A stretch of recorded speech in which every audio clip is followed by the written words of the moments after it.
So John, I read on Twitter, right, that the best documentaries start when there's an open seat and the person sits down, looks at the camera, and just lets it out. Here we go. Welcome back. Welcome back. Don't call it a comeback though. Never that. But yeah, man, it feels good to be in these seats right next to you. You know, Facts. it's been a while. It's been a long time. I want to say 10 months, close to a year. Yeah, man. I mean, that's the beauty of life. It is. You get to choose what you want to do. Exactly. You have control whether you want to do something or not do something. You know, life happens for you, not to you. So for us, it was in our journey to record these last 10 months. You know? But the question is, do you still wash your hands? Facts. Because I feel like ever since the mask mandate, you know, it's not on the news as often, like COVID, the cases, I feel like people are not washing their hands anymore. You know how it was so big, it was like 20 seconds, Yep. You gotta wash your hands. I feel like I'd be going into public bathrooms and I see people just either not wash their hands at all or they just rinse like real quick and then just walk right out. No more 20 seconds. Doing that. And you don't see hand sanitizers price gouging at the gas pumps now. You're starting to see, what is it, the plastic bags attached to the nozzle. I don't know if you've ever seen those. No, what's that? So at Cumberland Farms specifically, I'm sure it's at other gas stations too, but at Cumberland Farms, they actually have like this dispenser where it has plastic bags for your hands. Plastic bags for your hands? Yeah. Wow. Yeah, so you're not freaking touching the pump. Okay. Because you know how dirty it is over there. Yeah, yeah. So instead of washing your hands or using hand sanitizer, here, just this plastic that's going to be here for thousands of years. Because 9 times out of 10, they're actually always empty. So I was like, what the fuck? There's only once in a blue moon I actually see them. Yeah. I've only used it like once or twice. I'm like, nah, I got hand sanitizer. I'll just stick with that. Yeah, that's crazy, bro. Yeah. But yeah, not like, it's just, like, everything's just passing by now. Like, people are not that urgent on it. And I feel like COVID, too, is being more used as an excuse not to do something. Say, if you get invited out and you don't really want to go out. Nah, I'm getting symptoms of COVID. I don't really want to risk it. I don't want to go out. Or monkeypox. Yeah, when that came out, I'm just like, what's this now? That's another thing, too. I feel like monkeypox was kind of like Ebola. You know, Ebola, it came and gone. You've heard about it for like a few weeks and then boom, it's gone. Yeah. But with monkeypox, like, it sounded like it was going to be very serious. Yeah. They said they declared a national emergency. Really? Yeah. But where was it, like the epicenter? The epicenter of monkeypox, I think it was overseas somewhere in Europe. I'm not sure what country exactly. Yo, all these overseas things, man. People like we were locked down for so long, like being so like tied down under one roof, and it's like, wow, you're so used to doing a lot of normal things, and then to be restricted to those things, and then things started to like loosen up a bit. People were so eager to just travel, so that's the thing, people wanted to travel, and then unfortunately things happened, and I believe like the first case of it was Massachusetts. Again?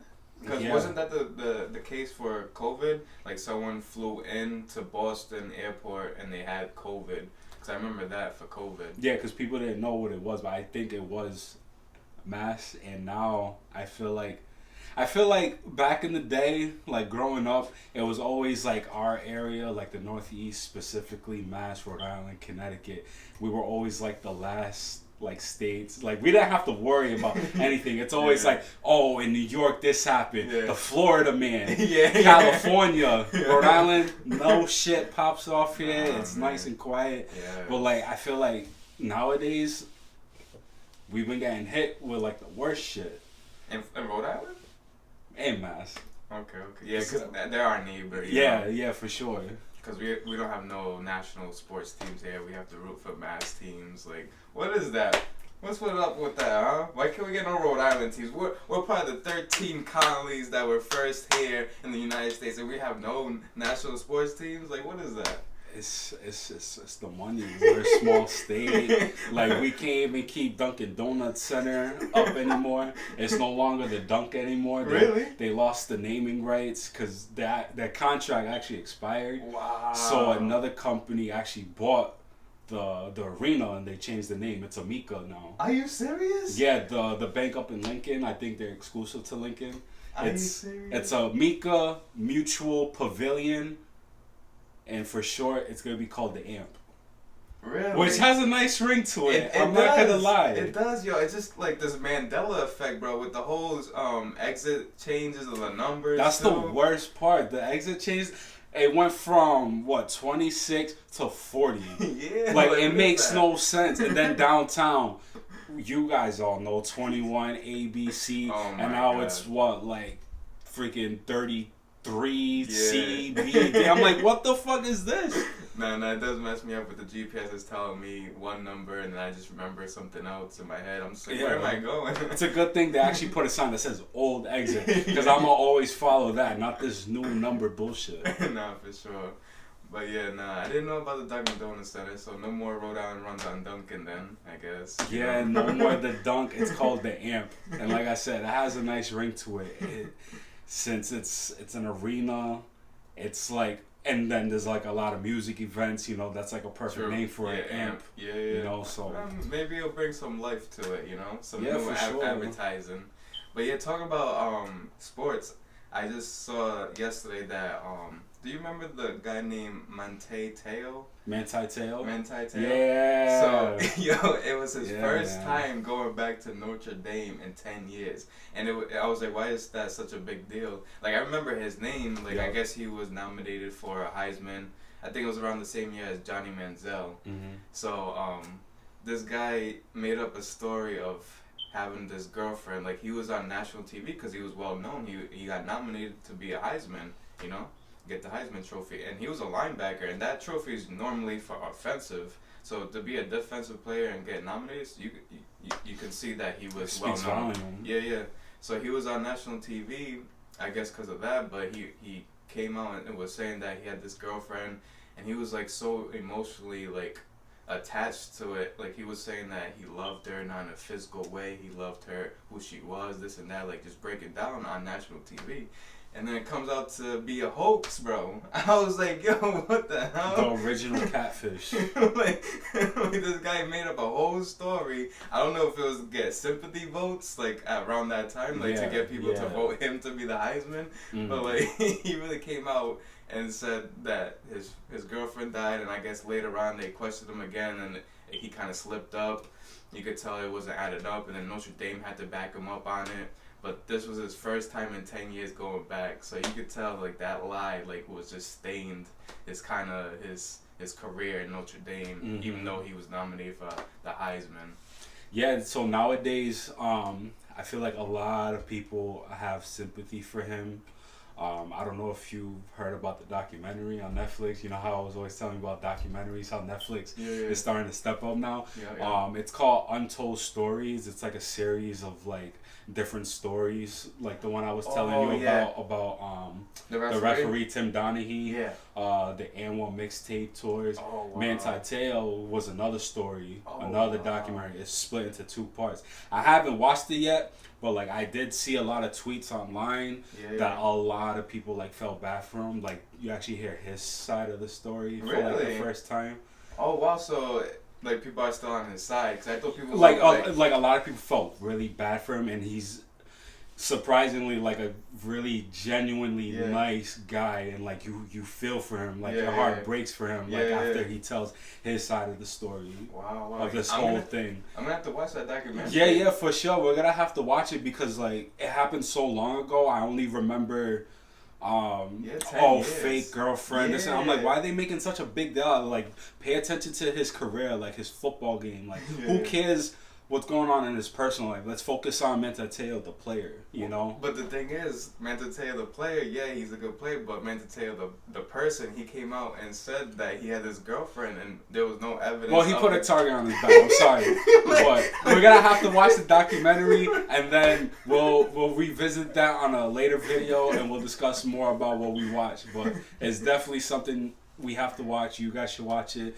on Netflix. Sure. Untold Stories is Tim Donaghy documentary. It's the Rise and Fall of the A1 Mixtape Tour, which is another good watch. And the Manti Te'o one. I just remember, I just saw the articles, like, people talking about Manti Te'o return. I was just like, why does that name sound so familiar? I was just like, the fake girlfriend. The fake girlfriend. But, like, the lies, like, he stuck with that lie, bro. So I definitely gotta see if he stuck with the lie or he admits it. Like, yeah, I lied about this, but, because I was a young person. Like, I want to see his side of the story, Because there's 3 sides to every story. His, hers, and the truth, you know what I mean? So the truth. But talking about lies, that brought me back to, you remember Jussie Smollett? Another person that lied, he staged this whole, like, hate crime or something, like they ganged up on him. They beat him. He said that he got beat up outside of a Subway or something. He brought Subway into it, and then when the Chicago police did an investigation, they found out, like, the 2 guys that he claimed that beat him up worked with him as actors, as extras or something on a show he's a part of. I think Empire he was a part of. Yeah, so he was they found out those 2 guys that he accused were extras or were on the episode of Empire. So it wasn't adding up, and now he's doing jail time for staging a hate crime, like, for lying about it. Like, people just lie, like, out into the media, like, just to get some views, some clickbaits. Wow. For sure. A drug.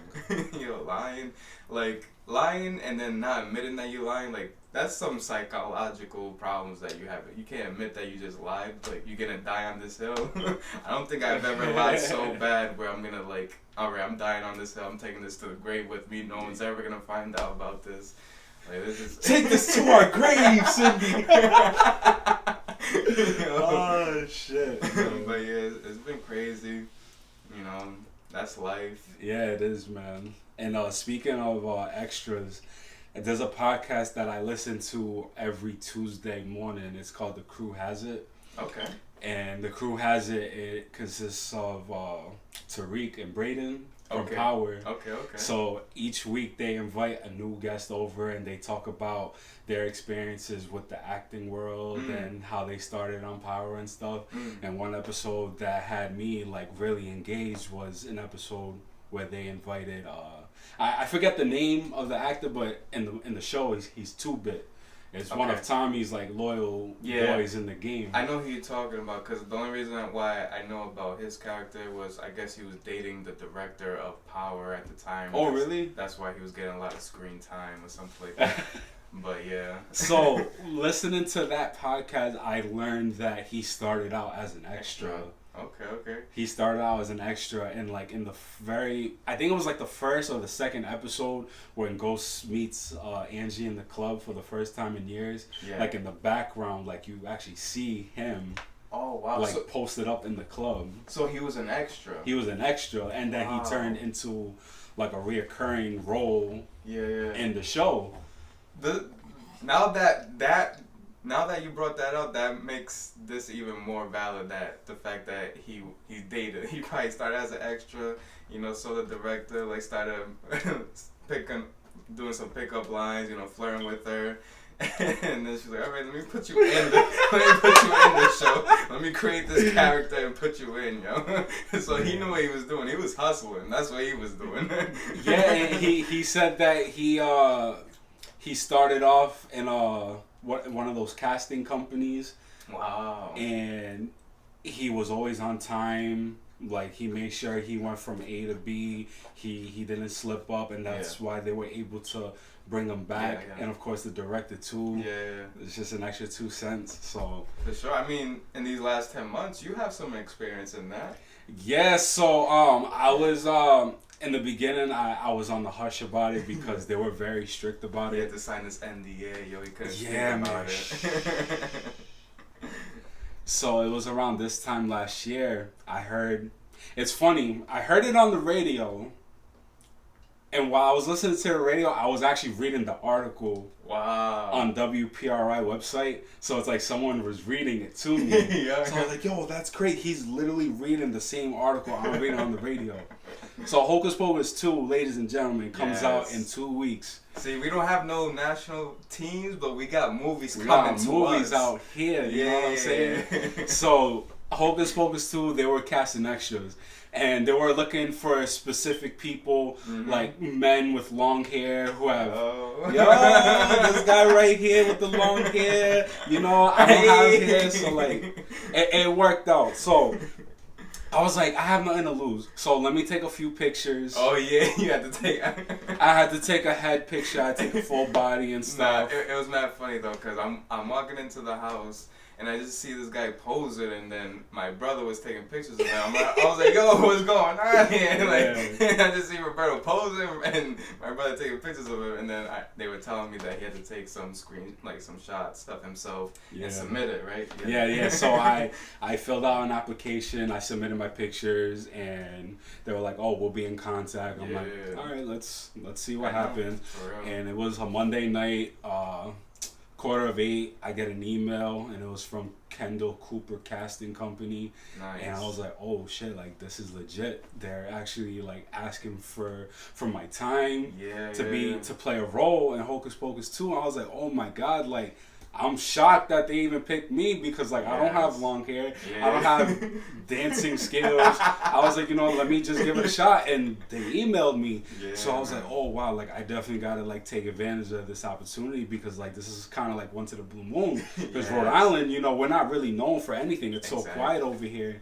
So once I found out that a movie was being shot here, I was like, this is my chance to try to do something different. Especially a childhood movie, you know what I mean? A part 2 of Hocus Pocus, that's such a classic. Oh hell yeah. Part 1 came out our birth year, 93. 93. You know? Man. So that classic. Was different, yo. To be like invited to be an extra, like that must have been a cool experience.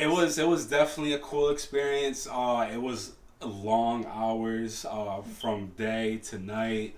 So the crazy part was I got the official email about what I had to wear. So I was a festival goer. Okay, yeah. And where it's Halloween. Yeah. So where we shot was in Newport, Washington Square, and it was designed to look like a festival, like in Salem. Okay, cool. So before all that, of course, I had to do the typical requirements: get the COVID test, make sure I was negative, and 12 hours before my call time of like 5:10 in the morning is when they emailed me all the instructions that like I had to do. And like I just got back home from work, I'm tired, and I'm just like, bro, you guys just sent me this email and I have to go out to the store, and mind you, Halloween's over. Spirit Halloween's gone until like next September. I'm going to I-Party, like everything is like completely wiped out, so I'm trying to find anything that I can wear to go to set and they can accept it. So when I got there, it's because extra, brother. Like we don't care about these extras. We're gonna tell them last minute. You know what I mean? We just need them. Yeah. Pretty much. And like I was nervous because at first I didn't think I was gonna be able to do it. Yeah. Because I had a red flannel jacket, I had sweats, and I had my Puma shoes, and like we were like in the dressing area, and there was a lady that was like analyzing all of us to make sure that we fit the requirement. So when she saw me, she was like, oh, you have logos on your shoes. Like, do you have, like, any outfits? I'm like, yeah, I have it in my bag. So I went to, like, the changing area. Wow, that was cool. You brought, like, a backup. Yeah, so I had one little costume. It was, like, an old man dress up. I had the vest with the chain on the pocket, the little fancy hat, and, like, the handkerchief. So I threw that on. I was actually wearing this shirt, too. Oh, okay. So I was wearing this shirt. I threw the vest, threw on the hat. They saw the owl that like came. No. It was covered. Okay. It was covered. It was my tattoo that was the issue. They said that we couldn't cover it, and I was like, oh man, because it was gonna be cold out. Because like this is early November. Early November, and I'm like, I'll just take the bullet. Like I'll just go out like this. But they had my back. They're like, no, we advise you just wear something long sleeve. So luckily, I had my Nike long sleeve sweater. Okay. I threw that on. I put the vest on, the hat, and they were like, "All right, you're good to go." Okay, nice. See, So it was meant to be. You brought the backups. I was so nervous. 'Cause I'm like, damn, like I'm gonna have to like go home now because like I didn't really bring anything else. I actually had like what is it, like a doctor's suit, but like it was like see through. Oh, Almost looking like yeah. It was transparent. Had the gloves and the mask and stuff, and like I wasn't trying to wear that, especially if we're gonna be outside and stuff. Yeah. So when they okayed the old man classic look, I was like, nice. I took pictures with a couple people that looked just like me. Nice. And then we went back to like makeup and hair. I mean, I don't really have hair, so like. They checked me in again, and they're like, all right, you're good to go. We hopped on one of those tour buses. Okay. They took us to the set. But before we went to the set, there was a big tent that was displayed outside. We walked inside, and they have like a banquet of like breakfast foods. Wow. And it was like, whoa. Yeah, because if you're gonna be there all day, they better like provide the food, you know. And the breakfast was good. Yeah. The dinner was good. Yes. Nice. No like cheap little microwavable stuff. Like it was like real. It was homemade. legit. Yeah. Nice. It was catered food. Nice. And the majority of the time I was there, I was sitting around just waiting for them to say, all right, let's go. So most of the time I'm sitting down, I'm either on my phone or I was reading my book or I was eating or just chilling. It was boring. But then when we got to the set, it was so amazing like how everything was set. Well, they didn't finish most of the set. It was the night shoot when they finished up everything, but during the day they had yellow tape crossed out and you had all the people that live in Newport like standing behind the line with their phones out like waving and stuff. I'm like, yo, this feels mad cool. Like, because this is a Disney production. Like they got money. And it's Hocus Pocus. Like everyone loves Hocus Pocus. Like this is a classic Halloween movie, you know? So classic. Going to the set, them giving us props so it could look more legit while we're doing the scene. It was just amazing. And there was one scene. Were you just 69? Nah, this ain't House of the Dragon. This is G. This is for everyone. I was literally within like 6 to 10 feet from like the main camera when they said action. Wow. And I was standing next to another extra. And I forget the word, but like we were pretending to talk to one another. Just lipping it? Yeah, just lipping it. Yeah. In the beginning, I was a little bit loud, and they told us like, "Oh, you have to keep it down." Like, my bad. The audio's catching you. We don't want to hear you. So I was holding like a little coffee cup, and the dude's holding like a bucket of popcorn, and we were just like, yo, I can't wait. I'm like, yo, this is so. I did it like probably like 25 times. That's crazy. Yeah, man. Like it was an amazing experience. I would say the best part. I like shooting at nighttime, even though like it got really cold. The nighttime, I felt like I did a lot more walking on the set. Okay. So I was paired with like another extra, and we're walking down the sidewalk. And then there was one part where I was with a girl. She was dressed up like a cat, and there was like another kid. They didn't even tell us what to do. Really? I think like they totally forgot about us, and like we're in the middle of the festival. Yeah. So when they said action, we just improvised. Yeah. And we were just like, she was holding on to me, and we were just walking around looking at all the things that I set up, pointing and talking and really stuff. an expert. So I was like, yo, this is really cool. I'm like, fuck it, just go with the flow. Yeah. But that night I did like a whole lot more than the day before. I was really just posted up behind a table because they were passing out flyers for like the mayor and stuff. Okay, yeah. The night shoot was like the best shoot, and Nice. I really had a good time. It was 12 hours. Nice. But I'm used to it. Yeah, for sure. And I ended up leaving like 3 a.m. But before I left, when we went back to the tent where the food is, one of the producers came by. They were like, "Oh, we need like 5 of you to come back. We have to shoot like one more." And I was just like, man, maybe this might be my opportunity. Like, so they can see me again. But I was just so tired. Yeah. I was wearing dressy shoes and my feet were fucking killing me because Yeah. it's just a lot of waiting. Yeah. A lot of waiting and standing around. And those shoes are not comfortable. Not at all. I didn't have Dr. Scholl's inside. So I was just like, nah, I'm good. 5 other people went. Yeah. The girl that I was with, she ended up finding some guy that she went to the gym with. And I was like, alright, see you whenever. This guy's getting attacked. She was a little cute cat, yo. She's like, where you from? Where you work? Oh, that's nice. But yeah, it was a good experience, and I can't wait to watch it. Honestly, I don't expect to see myself in it, the back of my head, on my shoulder. It was just a nice experience overall, and hopefully another opportunity like that happens and I can do more because I really enjoyed that. And at least it'll be on Disney Plus, so you could like pause it, like hold up, like, yo, that's me right there. Take a screenshot, like, yo, that's me. Oh man, but I can't wait to watch it. Yeah, it comes out soon. September 30th. Oh, this month. Okay. Yep, September 30th. Yeah, less than 2 weeks. Yeah, man. Yo, that's dope, bro. Yeah, like these last 10 months have flown by, but you know what I mean, we still want to do this when we can. You know, that's why we're doing it today. Yeah, like it was what was the last week or 2 weeks ago? You sent me a text message. Yeah. Of the of the classic. I pull my hat off. I'm bald, and then it's the dramatic sound. Yeah. That was our first episode.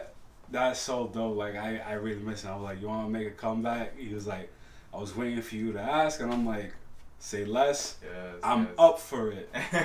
That's gonna be the theme for the rest of the year and the new year coming up.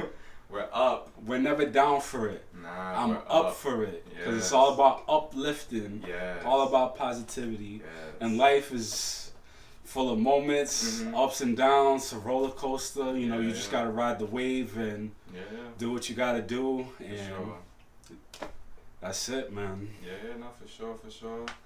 So I hope you guys appreciate this first episode back. Yes, sir. We're gonna try to keep it consistent, but you know what I mean?